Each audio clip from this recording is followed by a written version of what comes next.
welcome to Star Wars Connection. Today's topic will focus on Rogue One and our theories and predictions for the film.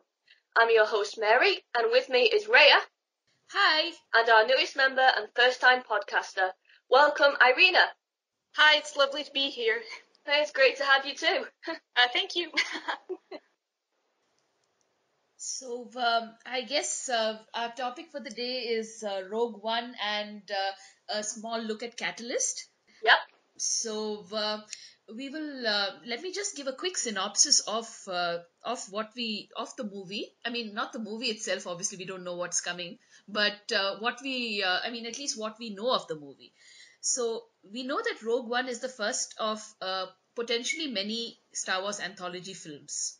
And the events are supposed to take place during the time of the Galactic Empire, just before A New Hope.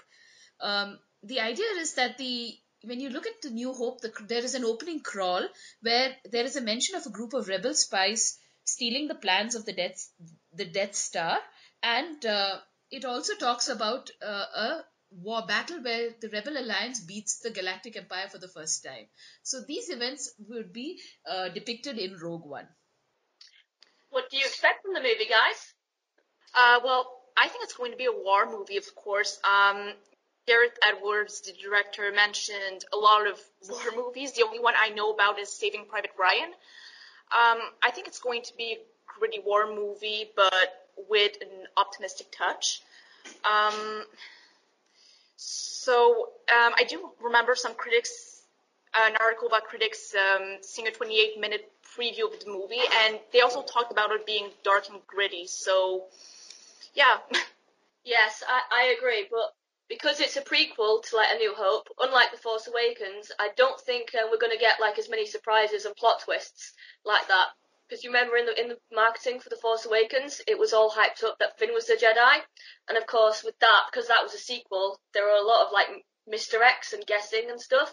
Whereas I think Rogue One will play it a lot more straightforward, because there isn't room to go anywhere because they're very constricted because of A New Hope. But yeah, apart from that, I'm also looking forward to it being a bit more gritty. I've always wanted a more gritty Star Wars movie, so sign me up. And of course, because I think because it is the first of the anthology movie, I think Lucasfilm are testing the waters with how gritty and how dark it can get. Because although the prequels were dark, Empire Strikes Back was dark, and you could even argue that The Force Awakens was dark in many ways, I think that they really had to hold back because, as we all know, Star Wars has it runs on stuff. It's fun, it's family friendly. So I think this Rogue One has given the writers a lot of room to explore new areas. Yeah, but at the same time, I think they are going to keep it kid friendly to an extent, because Star Wars is basically a series of family movie. They're going to make it grittier than usual, of course, but at the same time, it's a movie people go and see to Christmas, so I don't think it's going to get too dark, but yeah, I don't think it's going to be there is going to be a hopeful tone. That's what I mean, but for some reason I've noticed that the second trailer, well, I'm not the only one, a lot of other people noticed this too, is that the second trailer had a more hopeful tone. No, I noticed that as well. Yeah, and I think it's mostly because Disney and Lucasfilm wanted the audience to feel more comfortable. First trailer was a lot more darker. Some people said it had a bit of a Hunger Games feel to it. I think it was to appeal to a certain type of audience, and the second, it was more to appeal to people who want to go and see a Star Wars movie and have them feel comfortable. That makes sense. I mean, they would. For as of now, Star Wars is a space opera, and you kind of has been a bit on the family friendly side, and I believe that even in the original trilogy, when the Return of the Jedi was being planned, there were thoughts that maybe it should be a little more dark and gritty, but that was put aside and it was made a little more family friendly. So I think they're actually venturing into new territory here.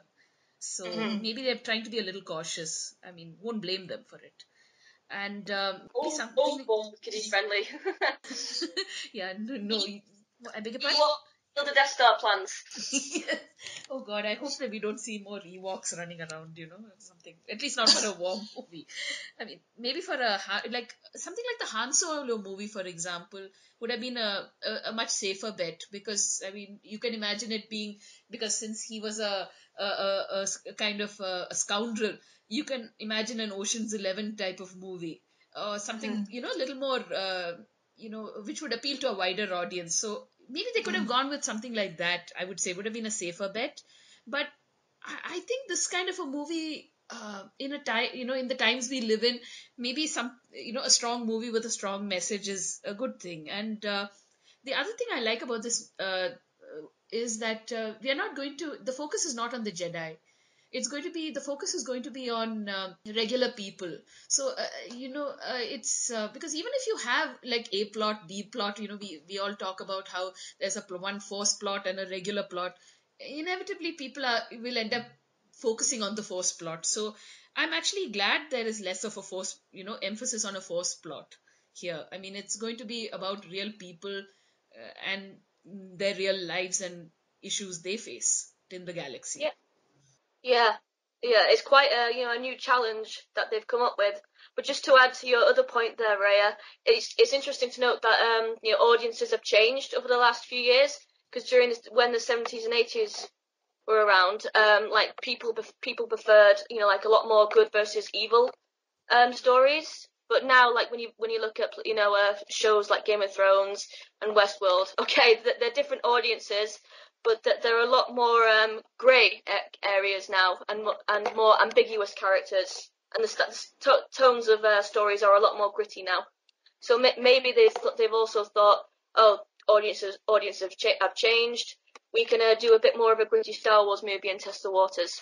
Well, I think that's really interesting. I like the direction Star Wars is taking right now, because it's gritty, but not as gritty as series like Game of Thrones. I won't get into it, but we really get to see like more morally gray characters. We still get the basic idea, that the Empire, First Order, Sith are bad, and the Rebellion, Resistance, Jedi are good. But at the same time, we really get to see shades of gray between them, and that's really interesting. It is indeed. Speaking of which, I believe they're introducing a whole lot of new characters into our Star Wars universe, and couple of old ones. So maybe we can kind of look into some of the characters, at least what we know of some of the characters. I think we should warn our viewers that throughout this podcast there could be potential spoilers, because we will be referencing the book Catalyst, or and we'll also be giving our theories. So we should, so in case people are not keen to have the story spoiled for them, they should skip those portions when Spoiler they hear the alert, word guys. spoiler alert, here Catalyst, move ahead.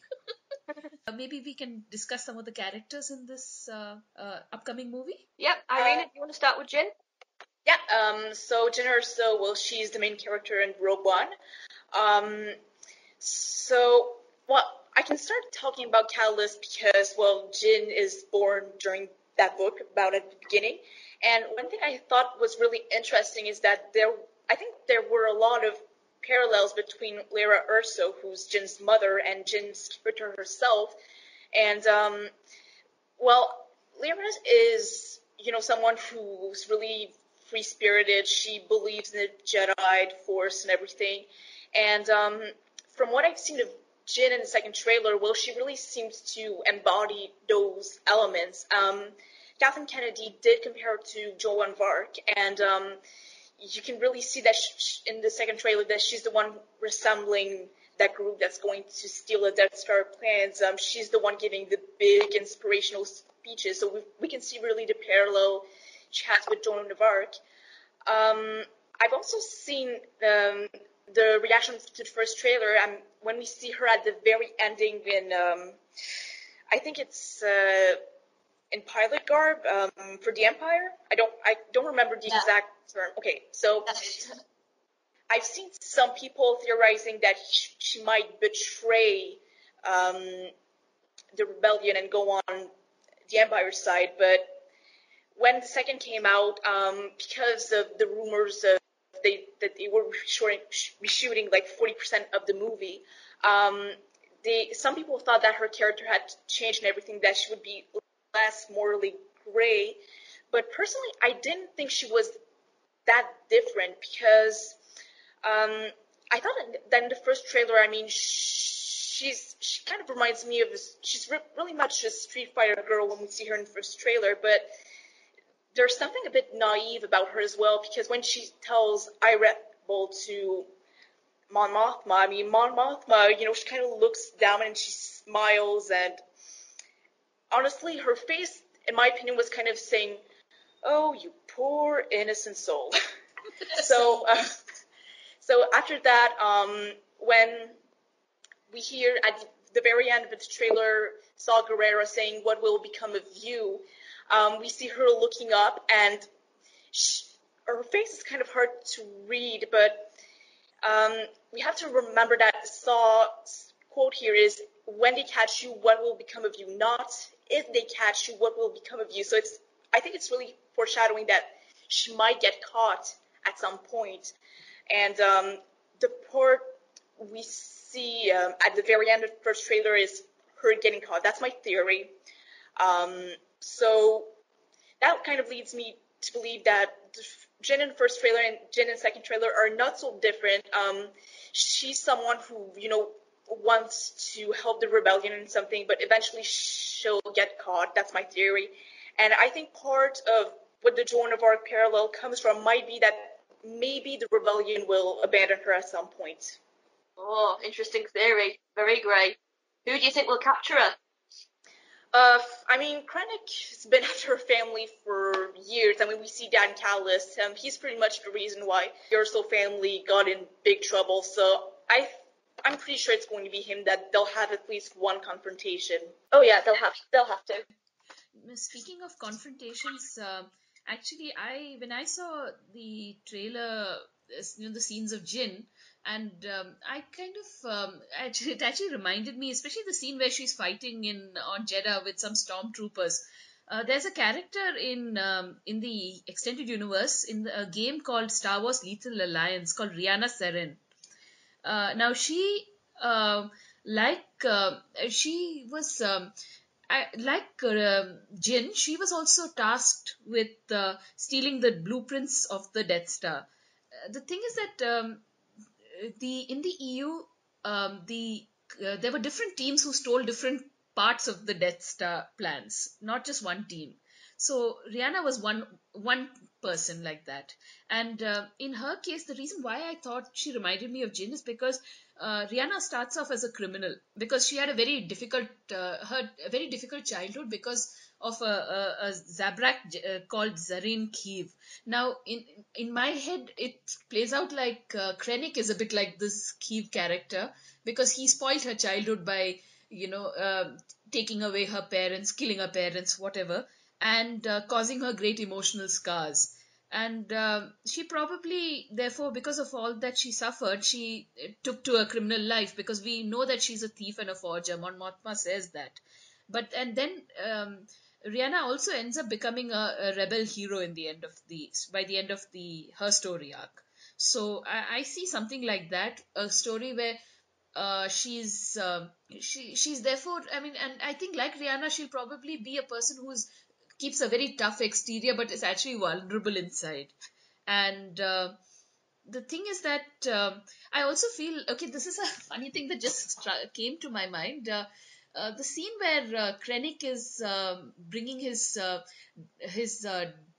troopers and looking for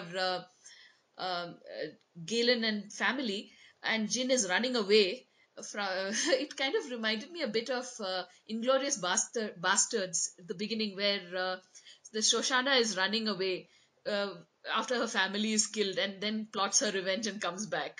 So I'm wondering of something like that. Maybe Jin also, has it in for Krennic for spoiling her family and, her life. I can see her doing that, definitely. Yeah, that would be so awesome.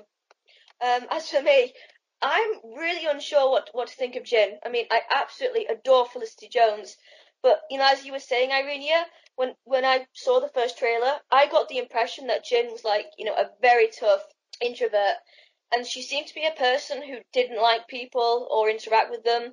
You know, she only seemed to be in it for herself. And I thought, you know, based on that she'd go on a journey and, you know, like, find people and start to, like, change and care about people.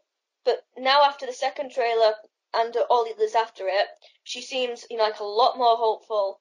And she's giving these rallying speeches to the rebels about how she has to find her father and defeat, you know, the Empire. And unlike you, I actually thought, oh, these are two different characters. I thought it was a result of, you know, rewrites during the reshoots. So I'm not really sure what to think, so only time will tell. And of course, when I saw it in the first teaser, I was kind of like, oh, another badass, strong, independent heroine who doesn't need a man. So like, I was very underwhelmed by her. You know, like I just thought, oh, I'm sick of these types of heroines. Give us. I feel like, you. Yeah.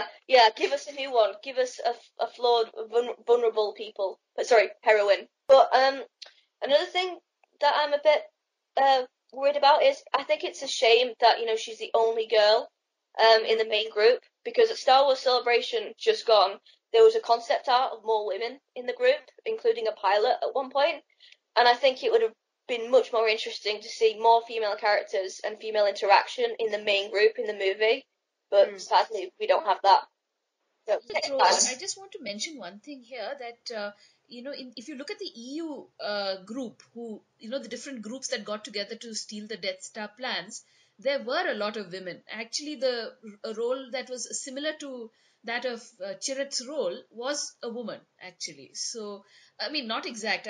See, these will never. The story will be completely new, but there will be inspirations, and there was a spiritual character who was a woman. So I think maybe they compromise, maybe they kind of forfeited, reduce the number of women and increase the diversity. But I still think maybe they could have had more women of other ethnicities instead of maybe men of different ethnicities. Maybe they could have looked into that if they wanted diversity for those characters. Yeah. I'm not saying. I agree, and even though I like the fact that they're bringing in more diversity, I would have loved to have seen more women of colour, for example. I would have loved to have seen Michelle Yeoh in the movie as a person. Yes, give it to me. Okay, next is Galen Erso, Jin's father, which actor Mads Mikkelsen accidentally revealed in an interview with Sky News, which is quite funny. Yep. Mikkelsen is famous for playing villains, so at first glance you would think Galen is a villain, but I don't think this is the case in this movie. Yay, for once Mads Mikkelsen isn't playing a bad guy. Mikkelsen said that he's a brilliant scientist at Celebration, and it's been confirmed in Catalyst that he worked with Krennic to build the Death Star, and that he gives himself up to Krennic at the beginning of the film. I used to think his relationship with Jin would have been very angsty, and that Jin would have abandonment issues with him. But now I actually think it'll be a very sweet relationship where they do love each other, and I think Jin will be desperate to find him and be reunited with him. And I also think there'll be scenes where she talks about her childhood with him, because in Catalyst he clearly loved her and her mother, Lyra, very much. So I think their backstory will be a tragic one, where the happy family gets torn apart, thanks to Krennic. What do you guys think? Any theories on Galen? Well, actually, I'm glad that in Rogue One, for once, in Star Wars in general, there's a possibility that we might finally get, a happy family that becomes dysfunctional, not because of a member of the family who does something wrong, but because of an exterior source. So I'm kind of hoping that for the next trilogy, that's more or less what we'll get, because I want a functional family for once in Star Wars. But yes, if at least we get that in Rogue One, I'll be partially satisfied. Yeah, I agree. What about you, Reya? Well, I have to say, Irina, that's an incredible observation. I never even thought of it. But, Galen, I kind of see Galen as someone who loves his family desperately, and he may even end up making some sort of a shady deal with Krennic so that he can at least get Jin spared. I mean, so that, because he loves Jin in Catalyst. One of the main reasons for his leaving the Empire and getting away is because of when he realized how distant he was getting from Jin and Lyra. And if you look at the trailers, we see that he's wearing an Imperial uniform without the the things that show the marks that show his position in the empire. The word is going out of my head, but basically, I think he's probably a prisoner on some remote location. Now, I have this weird headcanon. I wouldn't say it's a theory because I don't have any real foundation for it, but I would find it interesting if Jin thought that Lyra and Galen both are dead. Maybe Galen got killed in front of her, and Krennic, who's a bit of a technocrat, and we know that in the comics, in recent canon comics, people can actually be made to get out of their bodies, and their soul can be put into clone bodies, and clone bodies can be grown very quick, like they can be aged rapidly so that they can they don't have to grow in the normal progression like regular people do. So you can actually have a situation where Krennic feels that keeping Galen as he is would be dangerous because he would always try to get away. So why not put him in a clone body that suppresses his emotions? I mean, this would be a great nod to Starkiller in the Force Unleashed game. If they could have Krennic killing Galen and actually transferring his body, so transferring him into a clone body, and maybe even when he feels that and in that sense he could keep a hold on him, and it would be interesting if Galen actually starts getting memories of his past life, and that's how he contacted the rebellion and warned them about the Death Star. It could also explain this Jin's expression when she finds out that the signal was sent by her father, because maybe she's been assuming her father's dead. Hearing he's alive will give her a big shock. That would be that's amazing. I would love that if that happened. Even though I'm not a fan of like clone theories, for example, that seems plausible. Well, if that happens, you have all my respect. Seriously, because I would have never ever thought of that. No, me neither. I was just saying, are there any other theories about how Galen could contact the rebellion? Well, I'm out of ideas there, how he could contact the rebellion.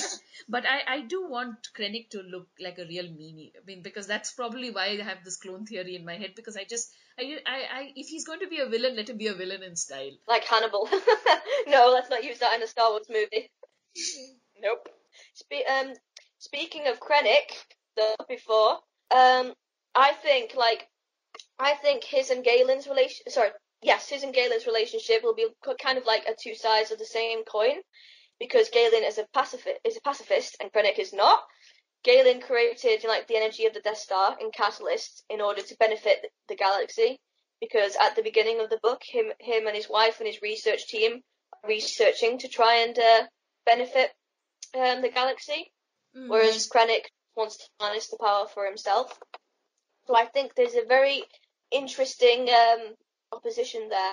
And I think at the beginning of the movie, he will kill Lyra in order to force Galen to come with him, which in turn will give him a personal connection to Jin. And I think they'll continue this. Like, Jin will be basically the good one, and Krennic will be the bad one. Jin will want to continue in her father's steps by getting the Death Star plans and helping the galaxy. Well, of course, Krennic, because as we know, he wants to become the Emperor's closest confidant, will try and use his position on the Death Star to get closer to the Emperor.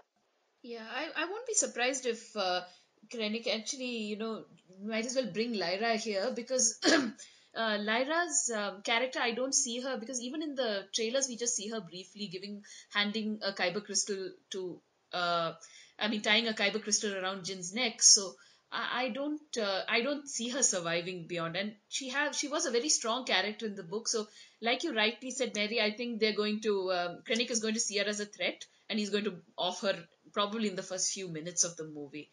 And he will, that itself will cement him as the bad guy. And I think he's so power hungry. He kind of talks about, first he starts off trying to climb up, and the ladder, getting in catalyst, trying to get to the Masamida, the Emperor's right hand man, and Chamberlain, I would say. I think he's the Chamberlain. He tries to climb up the ranks, but thanks to Lyra and Galen's escape, he gets demoted. So he he hates Lyra, but he needs Galen, and he from needing Galen now he thinks Galen would be nobody without him. So he's really a bit of a megalomaniac. Yeah. Well, just with the cape, I mean. Cape. That cape, man. That cape. Like, seriously, first time I saw the trailer and I saw Krennic with his cape, I was there. Are you kidding me? Because, I mean, I kind of like it in a way because it makes him look super villainy, but at the same time, I just go like, it's not really practical either. Do you think he might have an incredible moment, like no capes? I think I actually was very impressed when he walked, on that tropical island when he's walking and the cape is floating almost floating on the water. It just looks so menacing, kind of. So I've got, we didn't, The Force Awakens, I don't think we got a villain. Now we are getting a villain, is what I thought. I've got to be honest. When the first teaser hit the web, I was disappointed that Krennic wasn't Thrawn. I really, really wanted them to bring Thrawn back for a Rogue One and thought it was perfect. But now that they've brought Thrawn back in Rebels, I'm fine. I'm really looking forward to Krennic's character, especially when his main goal is to be the Emperor's main confidant. Which I think I get the impression that Darth Vader is aware of this and isn't too happy. Yeah, not Arkin. We should definitely go into those equations as well, because that was very big in Catalyst. Yeah, I remember that. Well, I don't know if Tarkin is going to show up. Did they confirm Tarkin showing up in Rogue One or not yet? No, it has actually. There is a rumor on Reddit, and it's there on IMDb as well, that an actor called Guy Henry. I've seen him in Agatha Christie's Poirot in one of the episodes. He's a really good actor. He's playing Tarkin. Okay. There was also a TV spot that was out recently that showed what appeared to be the back of Tarkin's head. Mm-hmm. So if it is indeed him, I think he'll show up, maybe for a quick cameo in the movie. I think it makes sense because as this person, I think the back headshot you're talking about, as he's walking forward, everybody else moves aside. So I would assume he's a very senior guy, and you can see Krennic in the foreground in white. So I think Krennic is probably making the presentation of the, how the Death Star laser works at that moment, and Tarkin's coming to take a look. And Vader as well. that would be one way to introduce Vader into the story. Yeah, definitely. So next is Cassian Andor. We know from various sources and articles that he's a Rebel Alliance intelligence officer, and that he reprogrammed KS-20, that's a mouthful, to be on their side. Despite Jyn being labelled as Sky Mum, Luke's wife and Rey's mum, for those of you who don't know, I think it's been obvious from the very first teaser that he'll be Jyn's love interest, based on the look they gave each other.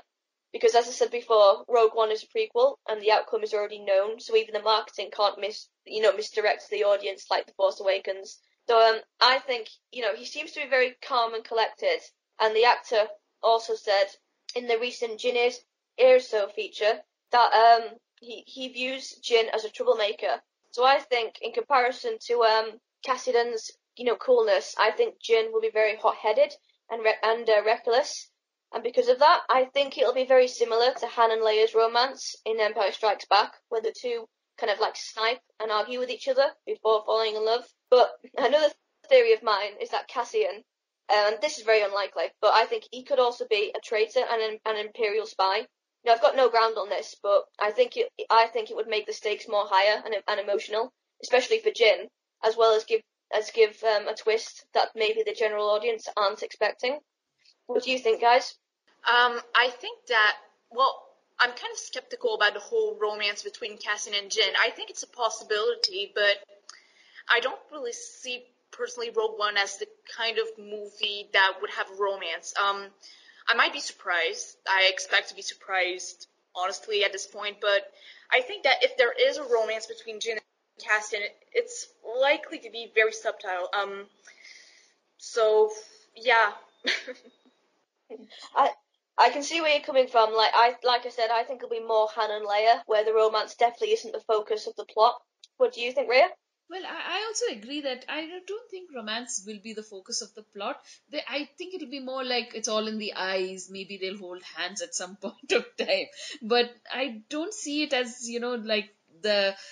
Because it'll take away from being a war movie if they're going to make it a romance. I mean, Yeah. romance has to be there, but it will be a very like Irina also, and you both of you have said it will be a subtle romance. I don't see it as something that's going to be in your face. And I have one observation on Cassian. I don't know if anyone, I mean, have you all noticed a lot of people have actually said he looks a bit like Kyle Katarn from Dark Forces. Oh yeah. So we've got our non-force sensitive Kyle Katarn, but I kind of feel that he what there are two things that I'm kind of hoping they survive, but I'll go into that later. But what I did notice was that since he's working for Rebel Intelligence, and Leia also worked for Rebel Intelligence, she was a spy from a young age. It would be interesting if he and Leia were good friends, or that would be a nice tie-in to the original trilogy. That maybe they had worked together in the past. Nice connection. Okay, next is K2SO. His actor said he was very different from the previous droids in the franchise. He's a more serious type of droid and not a cutesy one like BB-8 or used for comedy like C-3PO. He was originally an Imperial droid, but Cassian reprogrammed him to be on the Rebel side. But I'm wondering if Cassian reprogrammed him correctly. I think it would be very interesting if K2SO is a kind of like sleeper agent, and Imperial backup codes will kick in and turn him back to the Imperial side when Jin and Cassian get the plans, forcing them to destroy him. What are you guys' thoughts? Well, I was, this thing of droids and whether they have are living things. I mean, it keeps coming up in some way. I mean, I know they're artificial intelligence, but a lot of them seem to have souls because, I mean, or some sort of soul. Because in Life Debt, you hear Mars telling a droid that's living in the castle called Emmy. I've forgotten her actual numerical name. That mentions that she is her own person and that's how things should be.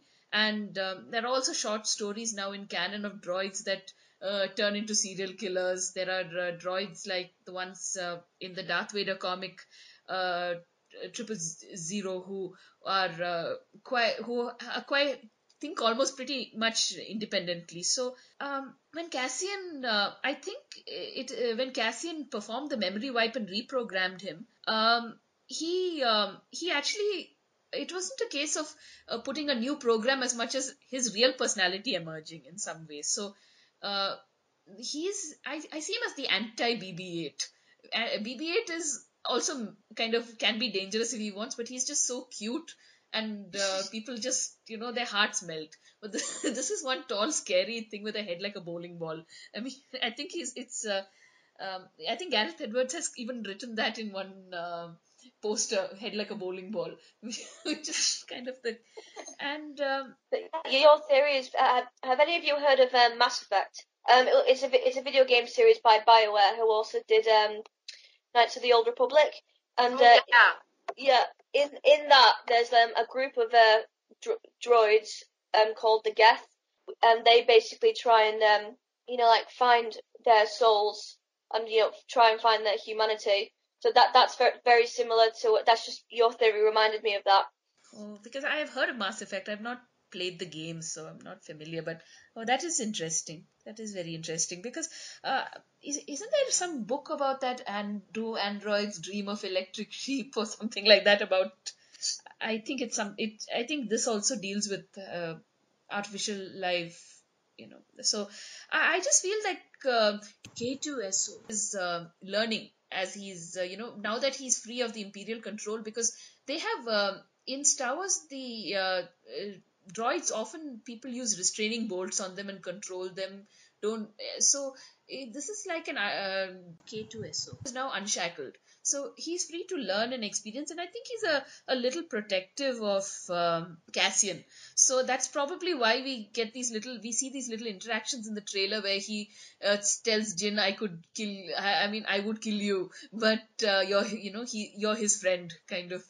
And when he's suspicious of Jin keeping a gun with her. But I also think that this foreshadows a growing friendship between Jin and K2SO, because I mean, if you kind of are so suspicious of someone, you get to know them well, and I'm sure that he'll start caring for Jin also. I mean, he'll become very fond of her over time. At least that's what I think. Irina, what about you? Yes. Otherwise, when I saw the trailers and teasers and everything, I kind of wonder if he didn't get some inspiration from HK-47 from, we were talking about earlier, Knights of the Old Republic, because, well, at first I thought he was going to be like a bit like, an ex-assassin droid or something, and that's what HK-47 was. He called people meatbag because his creator, who was the Reverend, thought it was funny that he'd call other people meatbag. He kind of had the same type of humor, in my opinion, so I kind of wonder if they didn't take some inspiration from there. That wouldn't surprise me, because quite a lot of the newer Disney films have taken inspiration from Knights of the Old Republic, or seem to, even though you could argue that Kylo Ren and Rey are based off Bastila Shan and Darth Revan, or at least inspired by them, even though Pablo Hidalgo said not so. I think there is an element of inspiration there, just as Rogue One might be like inspired from Dark Forces. The Dark Forces, in fact, I think there would be a lot of elements, right? I mean, between Kyle Katarn, someone called Jan Oz, which sounds a lot like Jyn Erso, and of course, I think an evil Imperial, was he a general? I've forgotten. What's his name? Mock or whatever. He's, I think, the villain, who was also a bit of a technocrat. So, and of course, you've got Mon Mothma, issuing orders to go and get the plans for the Death Star. Maybe it's a good thing to be a little inspired, because that the emotional attachment of old fans, I mean, it would be a good thing to play on it a little bit, because if you're going to break away completely, people will not be as emotionally invested. So maybe it's a good thing to have a little bit of the old stuff come in. Yeah, they'll just say Kyle Katarn was better, Jyn Erso sucks. So who else do we have in our list of characters we want to discuss? I think the next one is Bodhi Rook. Yep. Do any of you want to start, or do you want me to just start off on him? You start off. Yeah. Okay. No, I mean the name. I mean the name Bodhi means enlightenment, and it's funny that he comes from a holy planet, but with that kind of name. But Kathleen Kennedy has described Bodhi as someone who's a little tense, a little volatile, but everybody in the group really relies on his technical skills. And what a lot of people have noticed is this, that he still wears the imperial insignia on his shoulder. Now, Riz Ahmed, who plays Bodhi, has said, I think it's to remind you of where you're coming from, remind you of where your debts are. Do you know what I mean? For me personally, every day looking at that, it reminds you of what you've done. Now, when I read that, I thought of he reminded me of a very different character actually. It reminded me of Hester Prynne from The Scarlet Letter, because that imperial symbol, like that, the Scarlet Letter that she wore on her outfit was a symbol of her experience and character. So similarly, Bodhi's past is a part of who he is, and he's not trying to pretend that, oh, I never was that. That would be like denying a part of himself. And this the design of the imperial design of a sprocket, it kind of labels him as a cog in the imperial war machine. So he's not some grand hotshot fighter pilot, but he's just a simple cargo pilot, and even Riz Ahmed has described him as a long distance truck driver. So I kind of find him a little bit of an interesting character, though we have not seen much of. No, that's very interesting. Based on what you've said, I wonder if Brody will have maybe a bit of anger here and there. So maybe he'll like shoot some stormtroopers like really viciously, like to show that anger. Because when I first saw the character, I originally thought, oh, he's still got the Imperial markings on him. He must be an Imperial spy. And I know that's all the theories I have so far, but I'm convinced there's a spy in there. But no, I don't think Brody is that spy anymore. But based on what you've said, I think that's what we'll be seeing. Well, otherwise for Bodhi, I think that he joins the rebellion as a way to atone. And, what you were saying about this imperial symbol, like, that's like a reminder of where he comes from and why he has to do what he does and help the rebellion. Because, a bit like a self-inflicted punishment, a bit. I kind of see him that way. I agree. I reckon, he might have done something, pretty horrible. Because isn't he like a technician? Like or something? Maybe. He's a cargo pilot, so he's been carrying supplies for the Imperial. So even if he didn't do things directly, he was facilitating things. Maybe at one point, because I don't know whether this is in the new canon, but in the old canon, they used Wookiees as slaves to build the Death Star. Maybe so maybe there'll be something similar with that, and he had to transport slaves to the Death Star to build it. Oh, that would be horrible. Yeah, it would be horrible. Like you'd give him a very good reason on why he's left, and kind of inflicting punishment on himself. If that is the case. Oh, definitely. That would be an interesting story. So next is Blaze Malibus and Chirrut Imwit. I hope I've pronounced those names right. One is a gun blazing warrior, another is a force believing monk. So what do we think here? Are they friends, or do their beliefs clash? What do you think, Irina? Okay, so there's a rumor that they are bounty hunters. I don't know if it's a rumor or a theory. So they might be bounty hunters hired by the rebellion, or they could be bounty hunters sympathetic to the rebellion's cause. Well, it would be more credible in Chirrut's case, considering he's someone who believes in the Force, and it's kind of unsure on whether he's Force sensitive or not. But considering he's blind and he fights like he does, I think it's very possible that he might be Force sensitive. On the other hand, we have Baze's character that might be definitely a lot more cynical.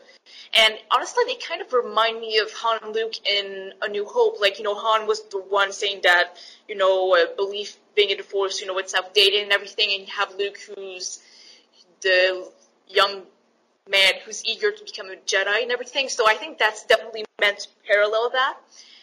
And, as Kathleen Kennedy once said about their relationship, he understands Chirrut's spiritual centeredness, but he doesn't support it. So it's kind of a principle of opposites attract each other. Yeah, I think the same thing. I think we'll see a few comedy moments between Baze and Chirrut. Like maybe Chirrut will give like a big philosophical speech, and but Baze will just go, "What the hell are you talking about?" Yeah, roll his eyes. Well, if I was writing it, I'd have Baze maybe saying like, "That was beautiful, but I didn't understand a thing." Yeah. Oh, that was amazing. Oh, I'd love to see that. I would probably get a good laugh. I think Baze and Chirrut are based on again, there's going to be a slight nod to an EU group called I hope I'm pronouncing it correct, Izana. Now, the Izana are descendants of the old Jedi who protected the Great Library when their planet was a Great Jedi Library when the planet was abandoned due to climatic disaster. Now, these descendants continue to guard the Jedi lore and artifacts, and the Force sensitivity got diluted over time, and they followed the Jedi teachings, and they started seeing the Force as more of a superstition and magic. So now, similarly, we have a situation where we have a holy city with a tall building that's been identified as the Temple of the Wills in the Star Wars, the New Galactic Atlas. And the custodians of this temple use lightbow bowcasters. Chirrut uses a lightbow bowcaster, so I'm wondering whether he is a guardian of that temple, and that's probably why he felt so angry when their home got destroyed. I mean, at least we think it's got destroyed according to the trailers when the Death Star does a demonstration. I also feel that. There may be other protectors, other custodians also, but I think Chirrut is definitely one of them. And I'm not sure whether he's Force sensitive, but I think years of following the practices of the Jedi has given him some degree of connection with the Force. And Baze, in contrast, now here's where I again a little bit of theory coming in. I think Baze may be more Force sensitive than Chirrut. He just doesn't know it because he doesn't care. Yeah, probably doesn't care because he's also from the same city and I think he's a freelance assassin who uses, and they say this weapon he uses is a heavy repeater cannon. So now, what I think is going to happen is that, I think when Chirrut, we know the rumor that, I mean, we heard the spoiler that Chirrut would die. I mean, so maybe Baze gets inspired in some way to use the Force, because the Izana used to, they couldn't use the Force like the Jedi could, but let's say they fired a gun, they could actually guide the bullet to the target, something like what Luke did in A New Hope. So I can imagine Baze pulling off something like that, and maybe Bray, blowing up something with which, using his repeater cannon. And I also wonder whether we might see, because since the Wills are the people who kept the lore of how to become a Force ghost, are we going to see our first non-Jedi Force ghost? I mean, would Chirrut become maybe a Force ghost, since he's been living a life of following the teachings of the Wills? Oh, that's possible. I think it would be actually really interesting. Yeah, because I think we should. I hope they extend, into other groups rather beyond the Jedi and the Sith. I hope we see a lot more of other groups. It'll be interesting. Make the galaxy a lot more colorful. Do you think, like the Holy City? Do you think it's actually the original one on their planet, or on a different planet? Because as Chirrut said in the trailer, the Empire destroyed their home. I think that the point when, well, I have a theory on where that the which goes against what most people feel, that I don't think Chirrut is saying this at that on Jeddah. I think they have left the planet when he says they've destroyed our home.